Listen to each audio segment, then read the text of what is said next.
during the holiday season? Hard Rock Bet.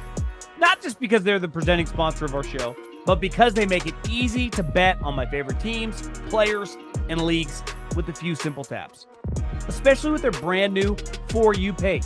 It recommends picks based on my favorites and who I like to bet on. I open up the app, go to my For You page, find a bet I like, and bam, my bet is placed. That easy. You sign up today and bet $5 on any game. And if it wins, you also score $150 in bonus bets. A winning bet plus an extra $150 to bet with. Now that's spreading some holiday cheer. Plus, Hard Rock Bet fills your stockings with new promos every single day. Download the Hard Rock Bet app today and make your first deposit. Daniel Craig returns as Benoit Blanc in Wake of Dead Man, a Knives Out mystery with an all-star ensemble cast for his most dangerous case yet. When young priest Judd Duplessis is sent to assist charismatic firebrand Monsignor Jefferson Wicks, it's clear that all is not well in the pews. Written and directed by Ryan Johnson, critics are calling it the sharpest Knives Out movie yet. Watch Wake Up Dead Man, a Knives Out mystery now in select theaters and on Netflix, rated PG-13.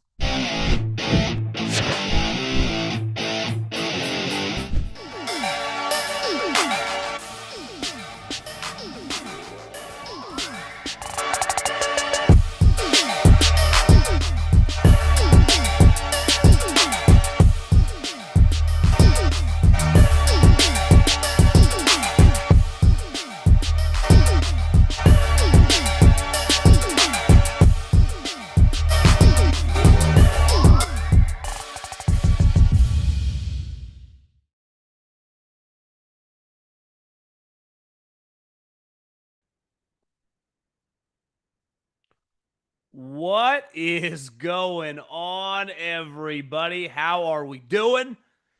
The Sunday night game felt a little bit like a come down after some great games earlier today, but hopefully everyone's doing well. And before we dive into any football, you know I got to tell you about my friends. Actually, first, I'll tell you about that later. I need you to subscribe. I need you to subscribe. Subscribe to the page. Like the video. Share it with your friends. Leave a comment. Interact with the people. Gets crazy down there in the comment sections. I appreciate everyone that watches our video, that interacts with us here on the old interweb. So let's talk some football. We had a lot happening today. We'll start off talking about what we just witnessed. I got to give – listen, I've been wrong. I got to take some L's. J.J. McCarthy has battled back these last couple weeks. I don't really know what to say about Dallas, but we had a lot of other stuff happen today. Some major injuries. Patrick Mahomes. Micah Parsons, we're talking ACLs. That sucks. Devante Adams, hamstring, which Sean McVay can say what he wants, but I mean, they play on Thursday, which happens to be a massive game against Seattle Seahawks. Could determine the 1 seed, could determine a lot of things in the NFL. So something to keep an eye on. Some other injuries. We had some huge swing games. The Patriot game this morning was bananas. A.k.a. the Josh Allen game, again. The Bronco game, obviously the Parson news, but they were down in the second half, came storming back. Bo Nix, I mean, I haven't watched every game he's played. A lot of Auburn games I probably missed with some of those crappy teams, but had to be the best game of his life. Maybe he had better statistical games at the University of Oregon when he played there with Kenny Dillingham and Dan Lanning and put up big stats. Never a more important game than today. That was pretty special. The Bengals refused to get rid of the snow and then got shellacked by Lamar and the Ravens. Shedeur Sanders did not have a good day at all. How that will impact, the draft status. And then Pete Carroll, I think, proves a good lesson to legendary rich men who forced into retirement. Maybe sometimes you should just stay in retirement. Enjoy it and ride off into the sunset and enjoy life. So we got a lot to discuss. And let's start with the Vikings game.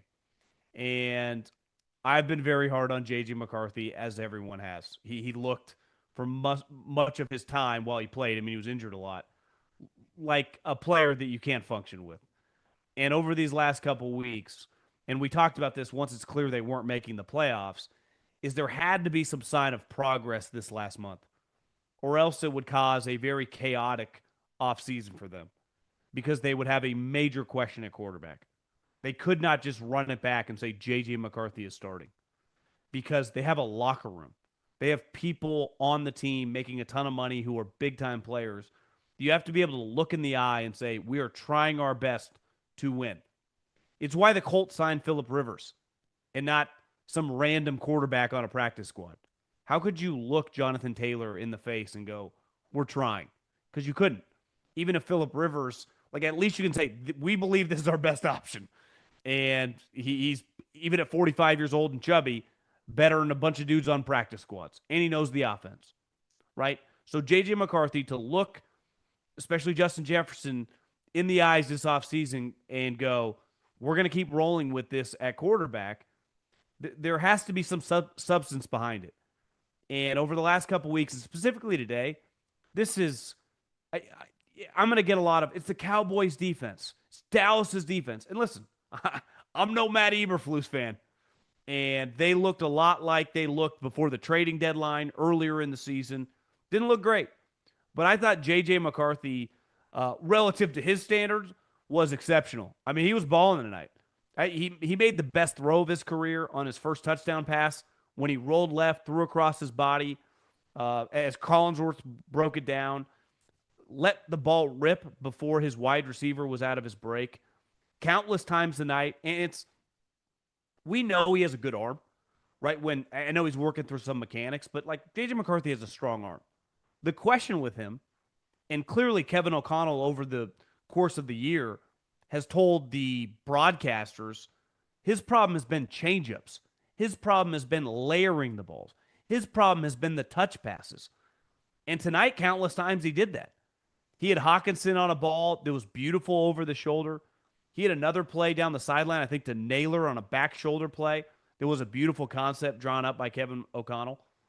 Obviously, it showed his athletic ability, running for some first downs. I think they even mentioned on the broadcast that clearly the Vikings, starting with Kevin O'Connell, believe that it's safer to dive head first when you're going for a first down than it is to slide because you can kind of control at which angle you kind of go. I was like, it kind of makes some sense. But listen, I was impressed. And if you're a Vikings fan, like, you should be like, okay, there's something. The season's lost. We're not going to the playoffs. More than likely, we're going to have an under 500 record. But, like, we drafted this guy really high. It looked extremely bleak a couple weeks ago. His statistical profile comp to Jamarcus Russell. Like, that wasn't a subjective, like, opinions being thrown out on the shows. Like, he reminds me of Jamarcus Russell. This is the next Jamarcus Russell. That's not what was happening. Literally, his profile statistically, in terms of drop back and success rate and, playing the position, paralleled only Jamarcus Russell the way he played the position. So it was, no one could argue it was a major problem. And I don't know if whatever Kevin O'Connell has done to settle him down, get him to play a little looser. And again, I understand the opponent tonight was not good. It felt like he would drop back and you could count 5 Mississippis before you'd even see a Cowboy guy around. But that's not what this is about. Like, this game today, like, the outcome of that game, like, at the end of the day, once Philly kind of got their mojo today and they're not going to lose to Washington in either one of those games. Dallas wasn't catching them, right? Dallas is a 7-8 win team, and that's fine, right? They traded Micah before the season. They got a lot of issues still and holes to fill this offseason. Like, I think water finds its level. We're starting to, like, if their offense isn't perfect, they're going to have issues. Their defense is not dependable. But JJ ripped it. I was impressed. I thought, like, okay, this is an NFL quarterback, and it's something to build on. If he does that a couple more games going into the offseason, you can just have a positive outlook and emphasize everything this offseason, OTAs being big, into training camp, and we can keep working on the improvement. He can keep getting these reps. I mean, you go on the road in the NFL, whether you're playing the Titans or whether you're playing the Houston Texans, having success, creating confidence, because the way you create confidence is to do well on the field, right? You can't fake it. right? You have to do it. And clearly, I don't know if he had lost his confidence earlier this year, whether it was the injuries, whether it was obviously mechanically he's working through some things, and he still is. It's a little funky, but I listen. He made a lot of big time throws tonight. There was a deep bomb early in the game, just let it rip. But to me, it's the touch throws. Like no one questions his just pure arm strength. Even one tonight where he made a beautiful throw and then he overthrew Jefferson on like a deep out route on the right corner. It's like the guy can throw it hard, right? It's all about touch plays. That's how you have success in the NFL, right? Some of the great plays of Patrick Mahomes' career or Lamar Jackson's career or Josh Allen's career aren't always just the drive throws. Sometimes it might be a scramble, throw it over a linebacker and hit a guy in stride. And he did that multiple times today. And now he's got to build on it. And we know the Vikings are well coached, right? They have an excellent head coach. They have an awesome defensive coordinator. They have a well structured organization. They're consistently good over the course of, I don't know, 30 plus years of my life. From the 90s to the 2000s to the 2010s, they consistently have good, well run teams, well coached teams, deep rosters. Quarterback play. When they've had good quarterback play, they've been good. And typically they've had to, sign guys like the Favre thing, the Cousins thing over the last 15 plus years. But a homegrown guy. Now, I think you're not, writing this in Sharpie that he's just going to be your starter for the next 7 years. But like, this is a positive. And before you can run, like before you run a 5K, you might have to prove to yourself you can run a mile or hell, a couple laps, right? So, I mean, the bar's pretty low here. We're not looking for John Elway or Joe Montana. We're just looking to win a couple games, throw a couple touchdowns, and complete a couple third downs on third and longs on different looks, different concepts, and just be like, okay, he can do that. Check that off the list. So, congrats to JJ McCarthy. A huge part of playing football, just like a huge part of life, is when shit hits the fan, when things are not going well. And the hard part about a football player, it typically, a lot of them are young, right? So it's forcing you. It's easier for us as you go through life and tough things happen, you become a little hardened. But it's a lot easier for me to do it at 41 years old than it was for me to do it at 26, at 29, at 32. Right? Experience, you're able to grow on that. Sometimes as a young player, it's all thrust on you. And he was like, the one thing I will defend, it is tough being a young player put in a position on a good team. It's way easier to just go to the Cleveland Browns or, the Arizona Cardinals or the Tennessee Titans and nothing matters. Like, listen, I was a fan of Cam Ward at Miami, but I don't even know what, like, nothing matters that they're doing. Like, nothing. With the Vikings, these like everything to start the season mattered. A lot of eyeballs. They were a 14 wins team last year. They've been a really good team under Kevin O'Connell. And it's just a lot of pressure, even coming from Michigan, where you've won the Natty. Now, granted, you won the Natty by defense and running the ball and not much on you. And then you go to a place where the coach wants to throw the ball all the time. And that's fine. That's what his philosophical belief on winning football games. But to execute that at the highest level is difficult. And going on the road in Dallas, you can throw at me all you want about defensive statistics. I don't give a shit. That was a positive. For Dallas, I don't think there's that much to say. When their defense plays crappy, their offense has no margin for error. And their offense was just a little off tonight. And George Pickens these last couple weeks, I mean, what happened in Detroit last Thursday, everything that led up to this, how they talked to him, and then he just kind of feels like he's a little MIA again. I think because with Dallas now it's the big picture stuff, right? And they clearly got a couple picks, and this Packer thing, which we'll talk about in a minute, could get a lot better on their side. The Micah trade, I mean, their season could just completely unravel.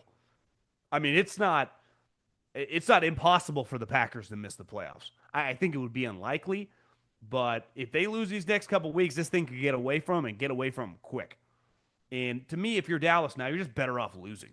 But you're just better off losing these games, right? And it's pretty clear now. The Eagles, I know, officially they haven't won the division. They've won the division. The Philadelphia Eagles are going to be the 3 seed, right? They are going to host a game, and more than likely this upcoming week against the Commanders, they will get a hat and T-shirt, and this thing will be over. And Dallas's flaws. When Dak's on, he looks awesome. When he's a little off, it doesn't quite look as good. And I just think that when you go, the Pickens thing was real. Like the plays he was making, he was just he was balling. And whatever happened over the course of the last, I don't know. I don't know if it happened during the week leading into Detroit, during Thanksgiving week. I don't know because he was awesome that Thanksgiving night day game against the Chiefs, and it's all kind of unraveled. And the problem is that position is it's not a cheap endeavor, right? I mean, it's expensive to get into business with wide receivers. Ask the 49ers about their situation with Brandon Ayuk. Like they gave him $75 million. Then he just went MIA and they tried to steal $25 million back. And I said at the time, like, this guy's catching 74 balls a year. But that's kind of the going rate, right? I mean, that's the going rate for these guys. Like, even if he's not a top tier guy, at minimum, he's still making 22 to $25 million a year. And I think at this point in time, if you're the Cowboys, like, is this what we want to get into business with? Right? Because they have a bunch of high level guys. Like I see how hard CD Lamb plays and how hard, Dak and Ferguson. Like, do you trust this and paying him more money? And I think the answer is Mike Tomlin would tell you. You see, I tried to tell you. Like I told you guys. And I think it's pretty clear. Like you got to be smart about doing business this offseason when it comes to paying a lot of money for that player, especially a position where you can find guys in the draft pretty easily. Like you should be able to find guys in the second, third, fourth round that can be really, really productive for you immediately to go along with the other weapons that you already have under contract. And I don't know, Quinn Williams was hurt tonight, so I think if you're Dallas now that like you ain't making the playoffs, I don't think it's the worst thing to just keep losing out, get a hype draft pick, and just see what happens to Green Bay, and just reset this offseason, which I actually think it's been a pretty positive year for the Cowboys. Like pretty respectable. They made the Micah trade. Most people thought they were going to be like a 3-win team. They'll probably end up with 7 wins. They had a tie against the Packers. It was a pretty respectable year given the circumstances. Your head coach that everyone thought, and I'm probably guilty of this too. I'm like, what are you doing hiring this guy? It's proven to be pretty solid, and he's definitely a good offensive play caller. Statistically, they lead the league in yards per game. I think they're like second or third in points per game, which is his side of the ball. In part of defense, like obviously your defensive coordinator has a big impact, but like Fangio looks a lot better when he's got really good players. I've seen Fangio with bad players and not go well. Like Robert Saleh's doing a badass job this year. They just gave up 24 points against one of the worst teams, if not the worst team in the league, the Tennessee Titans. So I think part of it, and my point is, because Saleh doesn't have any players right now. So like a huge part of defense is the Jimmies and the Joes. Now, once you got the Jimmies and the Joes, if you pair them with the X's and the O's, you got yourself the Houston Texans. But you can't make chicken salad out of chicken shit on defense. You can manipulate stuff on offense. You can't do it on defense. And they just need some more firepower. Obviously, they need an edge rusher to go along with their defensive tackles. DBs are actually, they have a couple defensive backs that are worth keeping, but other than that, like they just need a lot of help. They just need players over there, which I would imagine they draft heavy defense, and even same thing with free agency because tonight was pretty bad. I mean, he made JJ McCarthy look like Joe Montana at times. The big stories of the day, though. I mean, the headline story of the league today were the 2 major injuries, starting with, I would say, the league's most famous player. He's on the league's. I mean, the Chiefs are going to officially now miss the playoffs, but they have become the biggest brand in the league over the last 5 or 6 years. And obviously, Patrick Mahomes is the superstar quarterback on the team. Tore his ACL, which if I would have told you 3 months ago that Patrick Mahomes would have torn his ACL in the middle of December, your first reaction would have been, that's going to have major ripple effects on the AFC playoffs. Because over the last however many years, beside Joe Burrow, none of these guys have been able to beat him. He's beat Josh Allen 4 times in the playoffs. Obviously, 2 years ago, he beat Lamar in Baltimore. Uh, what he did last year, he's an unstoppable force when the playoff games come. And you just been like, well, even if the Chiefs didn't win the division, there wouldn't have been a soul that would have thought that they wouldn't have been a wild card team. And they have simply had the year from hell. And the Patrick Mahomes ACL injury feels like, I'd say, the cherry on top of the year from hell, but it's more than that. I mean, it's late December. I know, and I'm guilty of this too. You start doing the math in your head about how long a guy's going to miss. But I do think we go back to Adrian Peterson when he came back in like a month or whatever it was from his ACL injury. That's not normal. Everyone reacts and responds to these injuries differently. We have seen guys that, try to battle back too quickly, injure other parts of their leg. It happened to, it's a different sport, but Klay Thompson was returning from an ACL injury and tore his Achilles. We saw Daniel Jones had a broken leg, tore his Achilles. You just this guy's your franchise. I mean, literally, he changed the NFL. The Kansas City Chiefs, he turned them into like the Dallas Cowboys meets the Green Bay Packers the moment he began starting. He made Andy Reid, a guy that was viewed as someone that could never win the big one, become a 3-time champion. Now, you could argue never win the big one. Like Andy Reid's resume before Patrick Mahomes was pretty awesome, but he turned him into a living legend. I mean, one of the guy that's going to go in the Hall of Fame and be considered right up there like Bill Walsh. Bill Walsh won 3 Super Bowls. I think sometimes we talk about Bill Walsh like he won 5. He won 3. George Seifert won the last of the 80s and then won another one in 1994. So I just think this injury is one, if you're Kansas City, you're just extra cautious on.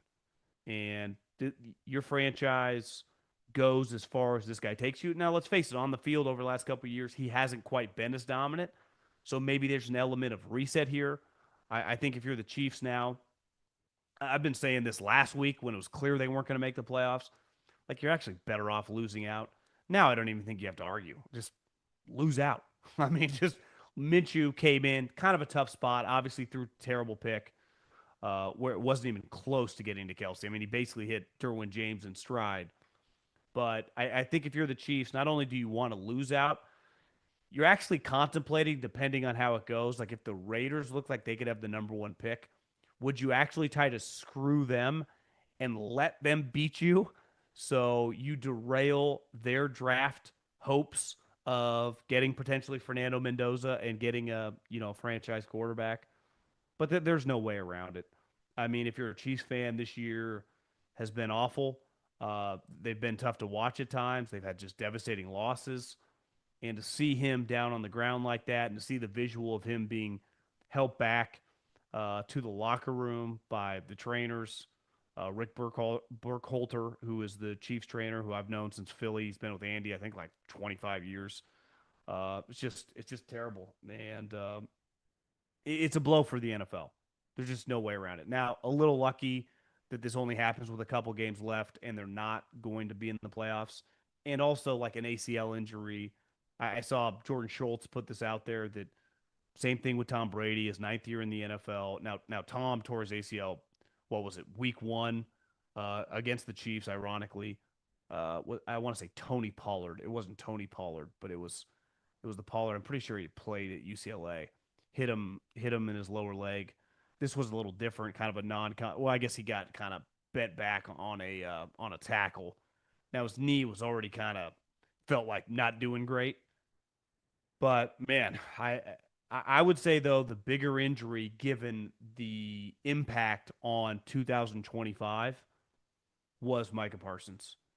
And a lot like Patrick Mahomes when he's laying there on the ground, it's like it. Maybe you watch football long enough.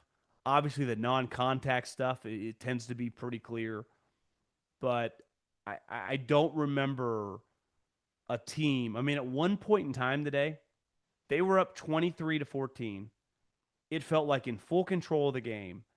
And it's like, you know what? The Packers coming off that big win, came on the road to Denver, came out the gate swinging, and they just looked really good. Josh Jacobs looked like Marshall Faulk today, catching balls down the sideline. He had a big touchdown run. Josh Jacobs is a badass. Talk about a war daddy. Josh Jacobs could play on my team any day of the week and 100 times on Sunday. And he was dominating that game.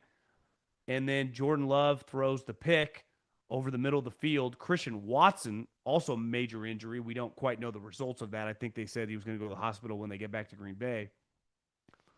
They said a chest, not a shoulder, because I think most people, when he's laying on the ground, assume that he broke his collarbone. So maybe he did something else. We'll see if that's a season ender, because that would be devastating. Then they score, and they take the lead, and then Micah Parsons tears his ACL. It's like, what just happened? Honestly, I don't remember a team that we would have all agreed, like, this team 100% can win the Super Bowl.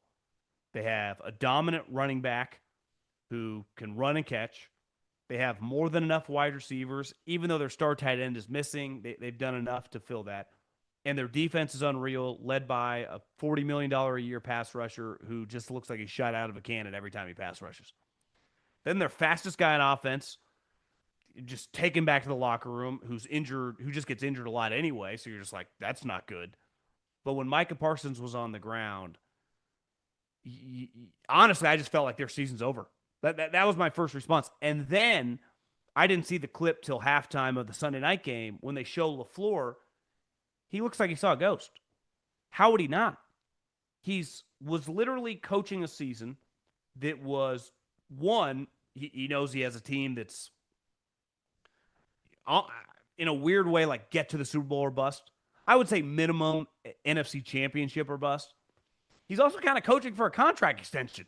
I mean, part of this whole season was Matt LaFleur's not under contract after this year. I mean, he's got a 1 year left, but like this kind of extension time. He's either getting an extension after this year, or as the new president kind of alluded to before the season, like, we're going to have to make a decision. And he's no dummy. He sees the reality. I just lost a guy that scored 5 touchdowns in 4 weeks, who's the fastest guy, one of the fastest guys in the league. And I lost a guy that we traded 2 first-rounders for, gave $188 million, who's fucking dominated the majority of the season and been the best player on our defense, which has been one of the best defenses in the league. And now we're playing the Bears, who got their mojo back against the Browns and are going to be pretty confident playing us because they just took us down to the wire a week ago. And all of a sudden I look up, I go, well, the Rams and Seattle both have 11 wins. They play Thursday. One of those two teams is going to have 12. And the 49ers are playing Phillip Rivers. So more than likely, they're going to have 11 wins at the end of the year, at the end of the week. So if we lose to the Bears, we're probably not going to win the division. The Chicago Bears are. And listen, the Lions are technically still alive, but we either could be the 7 seed, which is probably likely, or miss the playoffs. Like, this thing could become a disaster and become a disaster fast. So I don't blame him. It's the one thing I've never missed about leaving football is just injuries. Like, what are you supposed to say? Next man up. I always thought is the dumbest thing that's ever said in the NFL. Like, there is no next man up for Micah Parsons. There's no next man up for Patrick Mahomes. There is no. You go back to what was his name? Dick Vermeil, when Trent Green got hurt and he said, Kurt Warner's our starter and we will win with Kurt Warner. That's the only time that's ever really worked. Like, most guys, when Trent Green goes down, Kurt Warner turns out to be like John Middlekauff. And you just lose every game. And then you never hear about that player ever again. 99% of the time, they do not turn out to be Kurt Warner. They turn out to be a backup who gets exposed when you play good teams. And LaFleur knows it. And you could see it on his face. We're fucked. I mean, no way around it. And it sucks. Like, you know, and it's not lucky for the Chiefs because they just lost Patrick Mahomes to an ACL. But their season was over.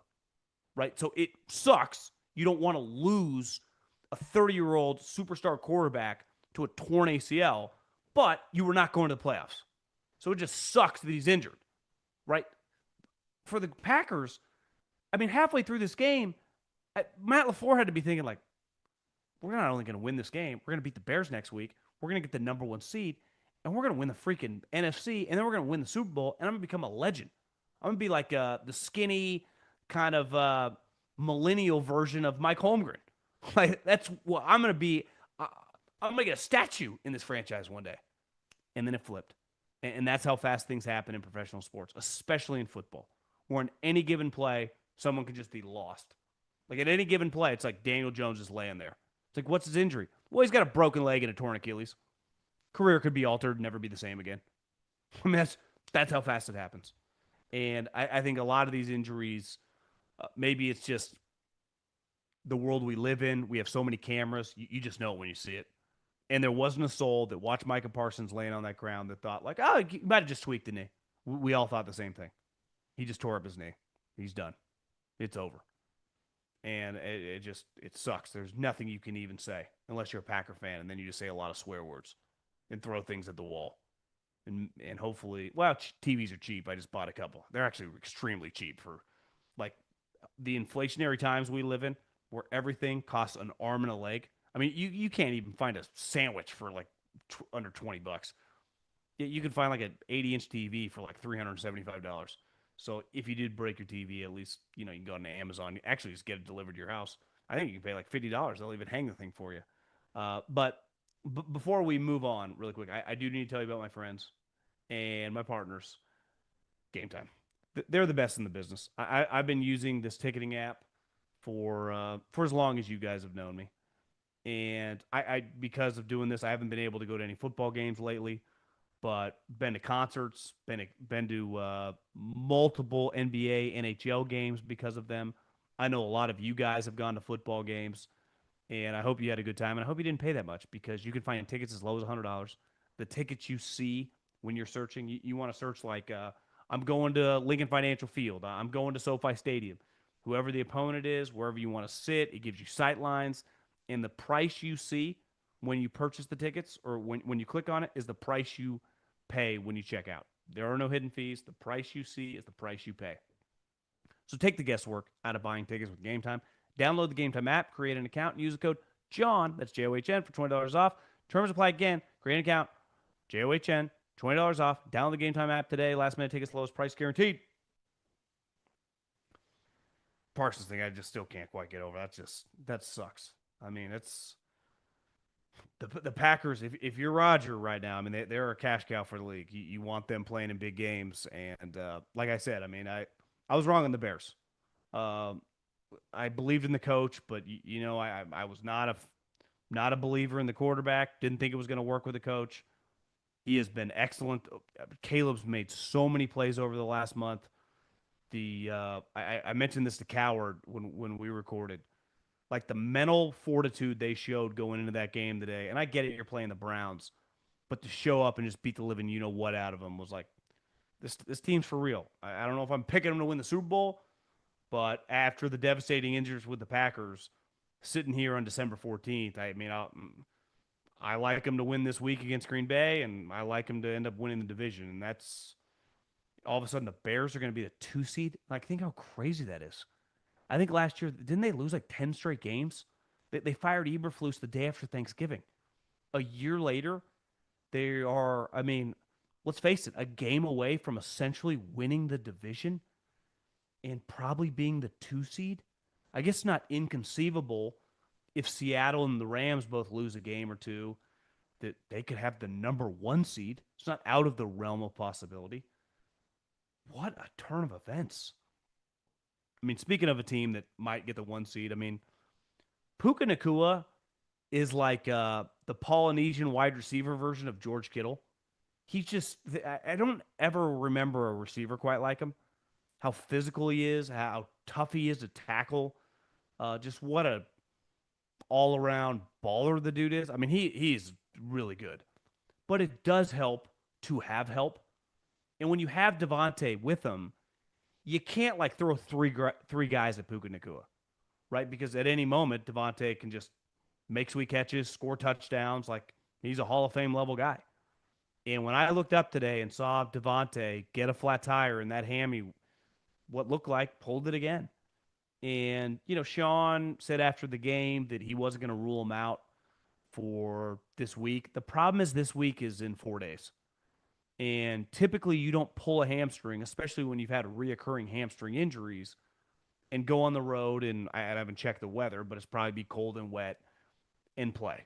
So the problem is Seattle does have a bunch of DBs and an excellent defensive coordinator.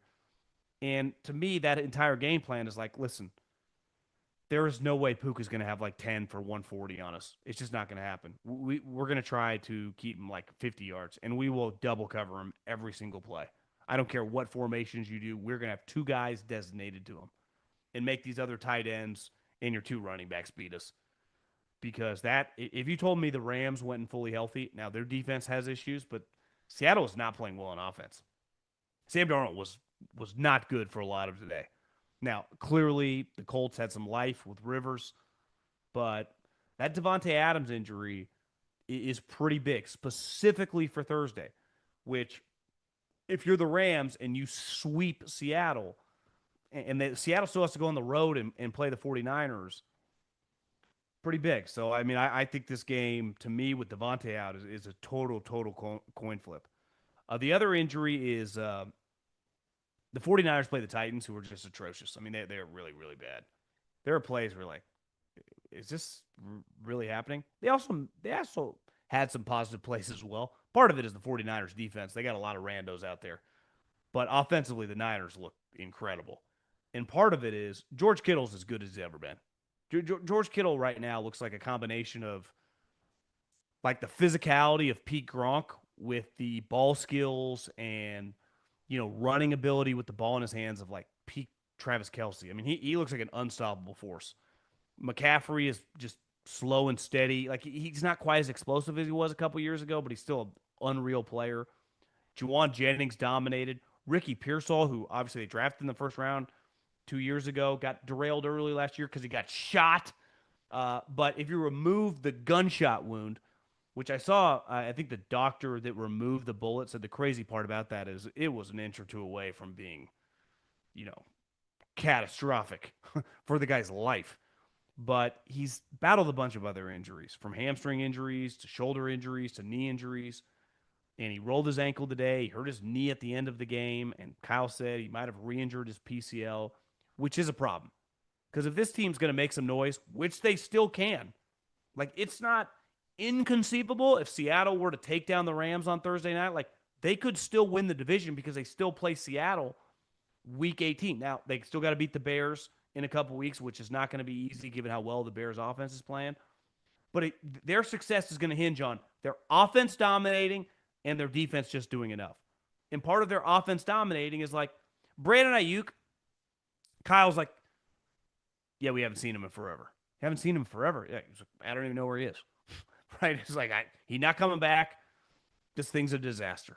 But we already knew that. Like, he's been MIA the whole time. Like, they were depending on Kendrick Bourne, who was literally in NFL circles what you call when a guy's unemployed, like he's on the street. Even though technically not on the street, like a homeless guy. I mean, he's a multimillionaire, but he's just on the street waiting for a job. And they offered him one, and he's come in and he's produced. But Rickey Pearsall's a better player. And you get Pearsall with Jennings, with McCaffrey, with George Kittle. Like, they got a Kyle Shanahan high-end offense. And if they're going to make noise, which they can win a playoff game for sure, they're going to need him. And that's something to definitely monitor. At one point in time today, the New England Patriots were up 21-0. 21-0. I swear to God, they were up 14-0 before you even blinked. It's like, are the Bills about to lose this game like 50-10? Honestly, at the end of the first quarter, it felt like that. And I know they got Josh Allen, and you can never count him out. It's easy to say that after the game, but I think you'd be hard pressed to find a Bills fan that said 10, 15 minutes into that game that you thought you were going to come back to win. It felt like you were about to get boat raced. And then Josh Allen happened. Here's my overall take. I'm not a big awards guy. I don't rarely bet those, even though I dabbled this year. I mean, because Baker Mayfield thing did look pretty tasty. It doesn't matter that much to me. Like, whether Peyton Manning won 7 MVPs or 4 MVPs or Brady or Favre or any, like, I know what I saw. Like I have a pretty good feel for when you watch a guy, as most fans do. And there were years when Michael Jordan didn't win the MVP, and other guys did. But there wasn't a soul alive that thought Michael Jordan was the best player in the NBA, right? And I think when you watch football, you can give it to Stafford, and Stafford's had an unreal season. You could give it to, at one point in time, a couple weeks ago, it was like Jordan Love could win it. There is not a soul in the NFL. I don't think there's a fan in the NFL that would say Josh Allen isn't the best player currently playing in the league. He is an unstoppable force.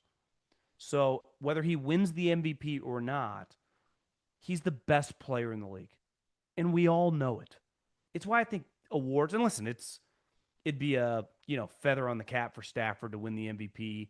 So now we'd have a Super Bowl, an MVP, after the shitty years in Detroit, even though they weren't that shitty because they ultimately got paid like $300 million to lose a lot. But as a player, you want to accomplish things as a team and as an individual, and he's going to be given the opportunity if they can, play well Thursday night and finish this season strong. It looks like Matt Stafford's going to win it.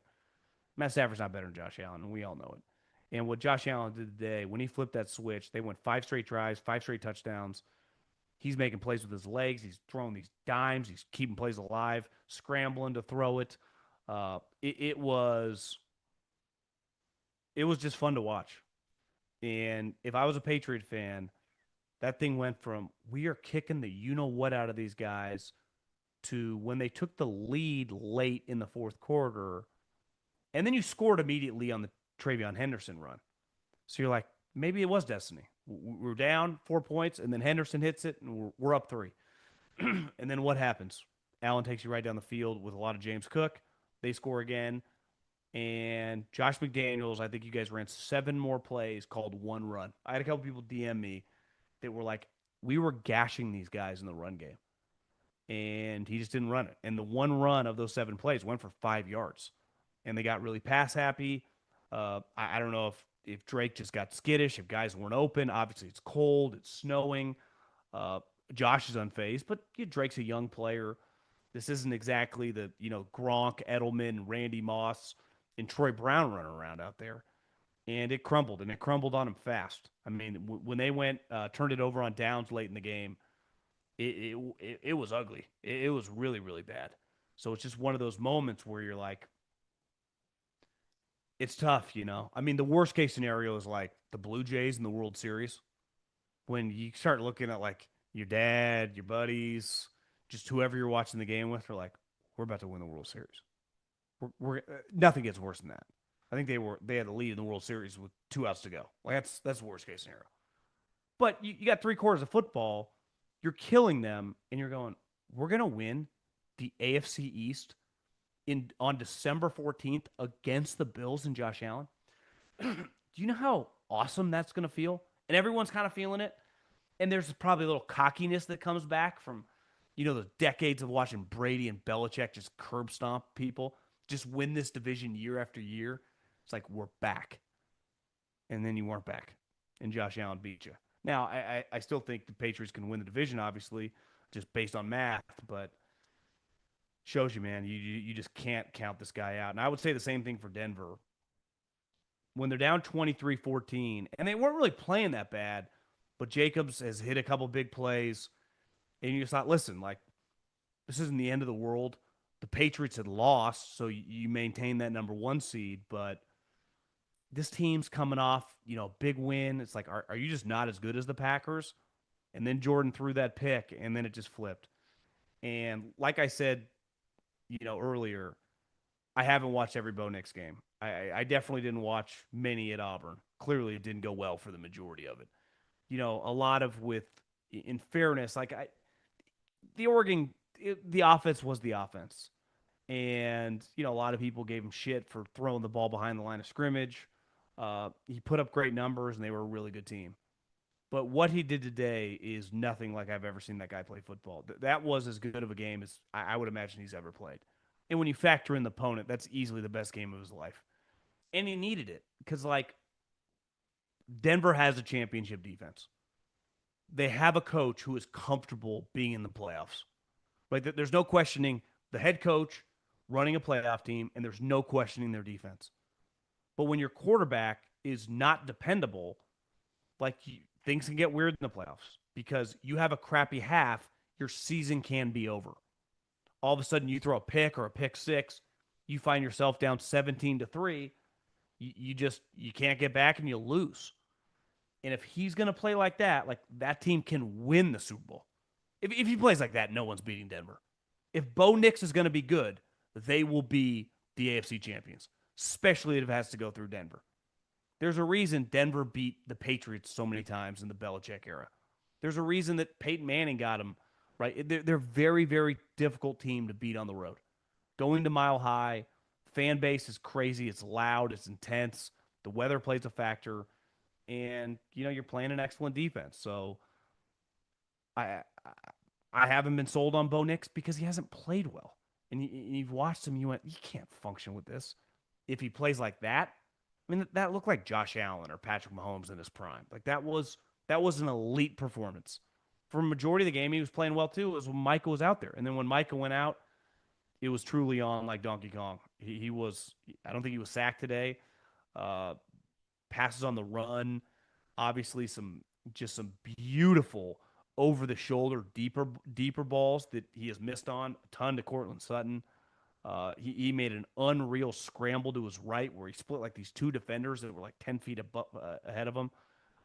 It was one of the best passes he's probably ever made in his NFL career when you talk about touch. But he was brilliant today. He really was.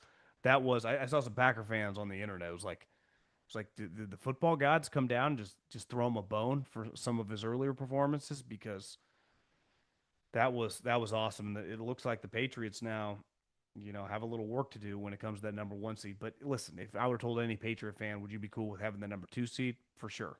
Now at this point in time, if it does get away from you and you end up not winning the division, that would feel pretty devastating. A couple other quick things. Story today about the Bengals. I mean, it, I didn't follow the weather hour by hour over the last couple days in Cincinnati, Ohio. But I guess there's a league rule. Mike Florio pointed out that if it snows, the team has to remove snow from the seats for the fans, right? You pay a crew and they come. I don't know exactly what they do, knock it off. It's not like they're carrying it out of the stadium. They're just knocking it off and clearing the seats. The Bengals did not do that. They paid nobody to do anything, and the seats were covered with snow, which is a league violation. Now, the Bengals pushed back. It wasn't as bad, but I think it's a clear reflection that everyone thinks their owner is the cheapest human alive. And I've said forever, I think when you are really, really wealthy and you're still really cheap, it's a disease. It's no different than we could list a million diseases. It is a disease. You do not shake that. I mean, there are notorious stories still about like Tiger Woods and Michael Jordan being cheap. It's like you guys are billionaires, but you don't shake it. It's something you carry with you your entire life. We all know people, maybe not billionaires, but people that do well successfully or successfully financially, and just will not pull out their wallet. And I truly believe it's a disease. And Mike Brown has it. Like Mike, whether you like it or not, you're a billionaire now. Your team's worth billions of dollars. Your team generates just from the media deal $450 million a year. Your team's payroll is not even it's like half that. So and we know you ain't paying many executives because it's all your family running it. So I just think it's pretty embarrassing. And then his team got embarrassed. And Lamar showed some signs of life. For the first time, it felt like in a month, it was like, okay, this is kind of the Lamar Jackson that we all know and love. And we'll see tomorrow with the Pittsburgh Steelers. But, the Ravens team the last couple of weeks has just been terrible, partly because Lamar has not played well. He did look a lot better today. Made some beautiful deep passes, hit Zay Flowers a couple times. When their passing game gets going, it opened it up for Derrick Henry, who started running around like he's a freaking thoroughbred. When that gate opens and he starts kind of galloping and those strides are covering like 8 yards per every 2 steps, you're like, holy shit, this guy's a monster. So watch out for the Ravens. A couple other quick things. Shedeur Sanders was obviously not good today. And I think the problem for him is the Browns, there are so many bad teams. They're not guaranteed to have the number one pick. I mean, technically right now they're like the fifth or sixth pick. There are going to be a couple teams like the Giants, like the Titans, who are not going to take quarterbacks. Obviously, the Raiders would take a quarterback, but the Browns don't necessarily control their own destiny of getting a quarterback, but they do have a couple picks. Now, that Jags pick will probably be somewhere in the 20s.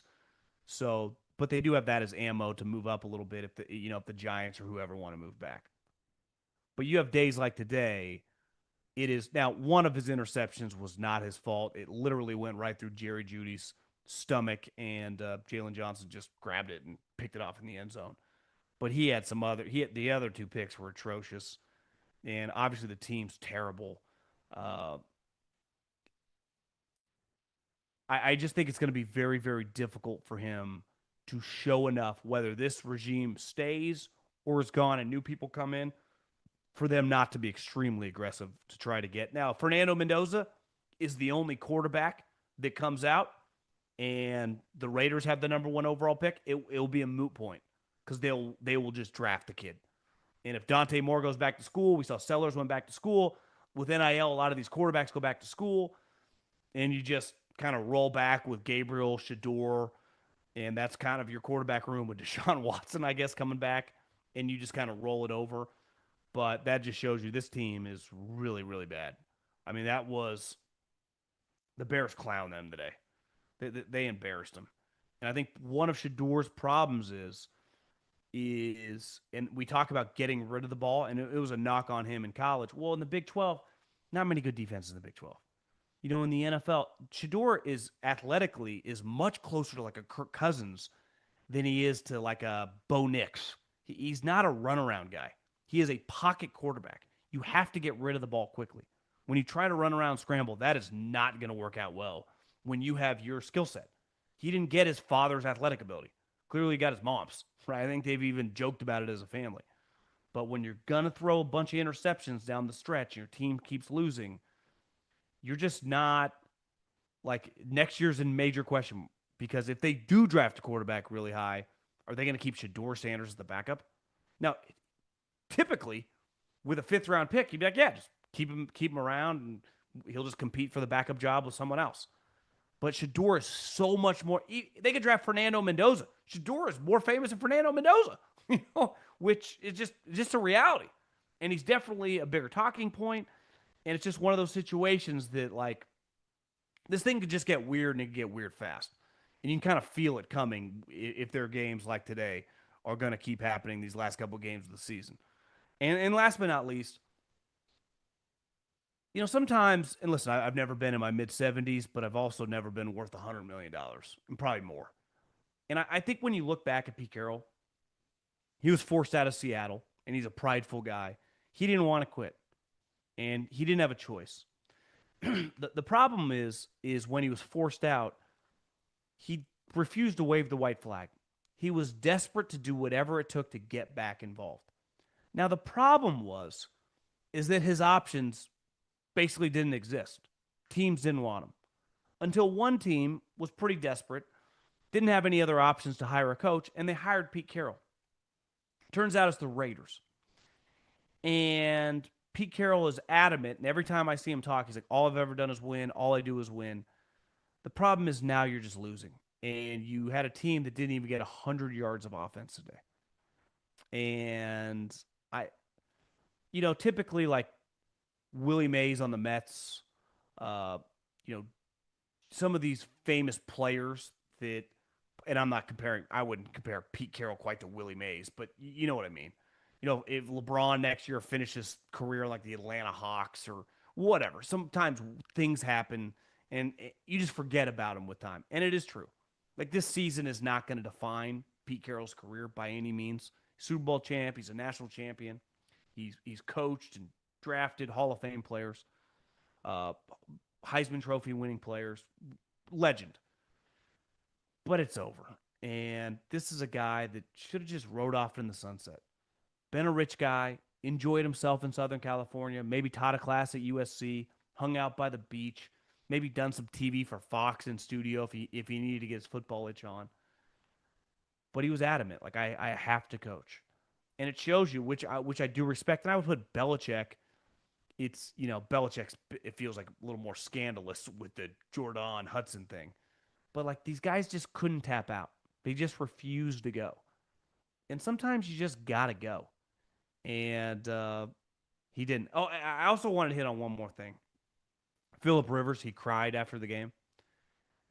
I actually think he gave a really good message that he basically admitted that he was a little nervous and questioned, like, was a little scared, like, what was it going to look like? And my first, reaction was it actually was way better than I thought. And there was this picture of him before the game where he probably looked, my guess is he weighs 265, 270 pounds. I mean, Phillip's an enormous guy. Like 270 pounds on him actually isn't that big, but it's definitely way bigger than he used to be. He's never moved great. His arms, it was never great either, but probably not as good as it was 10 years ago, but it's functional, I guess. And he went out there and tried. And I think a lot of people in his position would be like, I'm not going to go out there and embarrass myself because the easiest thing is to go take the worst case scenario. And that's not what he did. And he's teary eyed after the game. I think because he's like, this was, I bet he didn't sleep this much or much this week, right? Anticipating this. His brother's there, his son's there. And the video of his team in Fairhope, Alabama, watching the game, cheering for him. He throws the touchdown. He gives a big fist pump. He was basically dinking and dunking all game. I also think a huge part of signing him and playing him was trying to give life to the team. Like a huge part of being a head coach or a GM, when you hear like you've got to know your locker room and know how the players are thinking or responding, they had to be teetering on just all quitting. Because once Daniel Jones goes out, Anthony Richardson is injured, Riley Leonard's also injured. It's like, what do we even do? What was this all for? And Phillip Rivers, I think a lot of people, including myself, kind of laughed at it. I mean, it was insane. They signed a 44-year-old high school coach who hadn't played in the NFL in 5 years. But I felt like a couple quarters in, every single quarterback, former quarterback, whether at college or definitely in the NFL, in their 40s and their 50s, were watching that game and had a little smile. And part of them had to be like, could I still do that?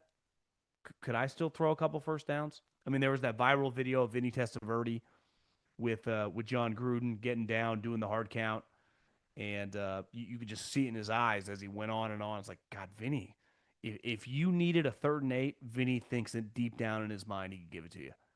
And Phillip even mentioned it after the game when they said, what was it like to get hit? He's like, honestly, I wanted to get hit. I told my wife a couple years ago, one thing I miss is releasing the ball and getting blasted by a defensive lineman. My wife's like, you're sick. And he's like, I know I am. Part of it is it doesn't hurt as much. I mean, Phillip Rivers isn't exactly Bryce Young. I mean, he is a massive human being. I just thought that was a cool moment. It was cool. They kicked that 60-yard field goal.